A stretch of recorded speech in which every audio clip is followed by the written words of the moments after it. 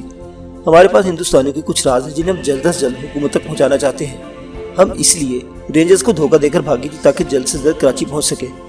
ہمیں جنگل میں بھٹک رہے تھے کہ اتفاق سے تمہارے گھر والا مل گیا۔ فکر مت کرو ادی، فاطمہ نے کہا، رئیس کریم بخش بہت اچھا آدمی ہے، وہ تم لوگوں کو شہر پہنچا دے گا، لیکن اس کے بیٹے شاہنواز سے ذرا ہوشیار رہنا، وہ بڑا کمینہ آدمی ہے۔ سنا ہے کہ جب رئیس کریم بخش کوٹ میں نہیں ہوتا تو شاہنواز عورتوں کو حویلی میں لے آتا ہے، بڑا عیاش آدمی ہے، گوٹھوں سے عورتوں کو بھی اٹھا لاتا ہے۔ اس کی تم فکر مت کرو، ہم ایسے لوگوں سے نمٹنا خوب جانتی ہیں، نائلہ نے جواب دیا۔